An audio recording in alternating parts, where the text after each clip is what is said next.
को भूल जाता है। तो आने वाले दिनों में बार बार गलतियां करने के लिए अक्षम होता है। 15 अगस्त 1947 को देश की आजादी के बाद वह इतिहास को भुलाया भी गया, सच को छिपाया भी गया और ऐसा ही इतिहास लिखा गया कि आने वाली पीढ़ी सच्चाई को जान न सके। लेकिन जब सच्चाई को छुपाया जाता है तो अतीत से ज्यादा दुखदाई होता है, उस कष्ट से ज्यादा दुखदाई होता है जो अतीत की सच्चाई को छिपाया जाता है। वो अतीत की सच्चाई को छुपाने का ही परिणाम रहा कि जब माननीय गृह मंत्री जी नागरिकता संशोधन विधेयक बिल लाए, उसके विरोध में हमको शाहीन-बाग देखने को मिला, जिन्ना की आजादी की मांग हुई, भारत तेरे टुकड़े टुकड़े होंगे इंशाअल्लाह जैसे नारे लगे देश में। इसलिए कुछ सच्चाई को हम भूले।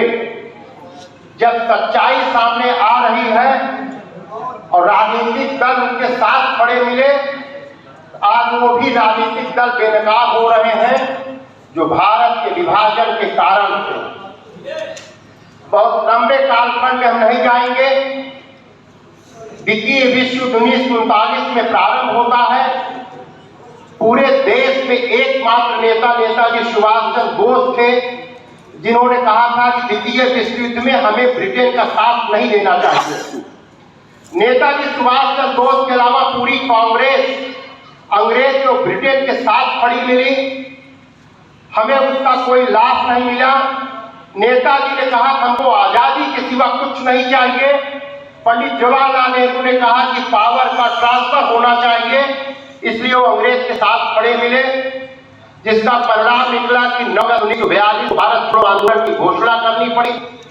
1944 में भारत छोड़ो आंदोलन समाप्त होता है और उसी कालखंड 1947 के आसपास 1942 में ऑस्ट्रेलिया, 1947 में भारत और भूटान, 1948 में इजराइल, 1948 में श्रीलंका, 1948 में बर्मा और म्यांमार को भी आजादी मिलती है। ना तो ब्रिटेन के साथ थे, ना अंग्रेजों छोड़ो आंदोलन वो चलाए थे। 1945 में ब्रिटेन में इटली प्रधानमंत्री बनते हैं। 46 में कैबिनेट मिशन प्लान आता है कि भारत को आजादी दी जाए और भारत को आजादी देने के कैबिनेट मिशन प्लान के तहत लॉर्ड माउंटबेटन भारत के विभाजन की रूपरेखा मसौदा लेके आते हैं। 31 मई 1947 को राष्ट्रपिता महात्मा गांधी ने प्रार्थना सभा में कहा कि भारत के 2 टुकड़े मेरी लाश पर होंगे। कांग्रेस के गांधी के रास्ते पर चलने वाली कांग्रेस के नेता पंडित जवाहरलाल नेहरू 31 मई को गांधी जी के विचार को ठुकरा करके 2 जून 1947 के माउंटबेटन के सामने धर्म के आधार पर जिन्ना पाकिस्तान की मांग करते हैं और पंडित जवाहरलाल नेहरू इसका विरोध नहीं करते हैं। 4 जून को आकाशवाणी पर पंडित जवाहरलाल नेहरू भारत विभाजन की घोषणा करते हैं। जब इतिहास के पन्नों में इस वक्त को हम पढ़ते हैं, मैं महसूस करता हूं कि कैसे पंडित नेहरू की हिम्मत पड़ी, उनकी नैतिकता कि अपने मां के 2 टुकड़े होने की सूचना उन्होंने देशवासियों को दी। से बड़े सर्व की बात और हो नहीं सकती है। मित्रों, कांग्रेस ये कहती है कि आजादी की लड़ाई हमने लड़ी थी। मीठा मीठा कब कड़वा कड़वा तू मेरी कांग्रेस से पूछता हूं कि अगर आजादी का श्रेय आप लेते हैं तो विभाजन का श्रेय किसको दिया जाना चाहिए?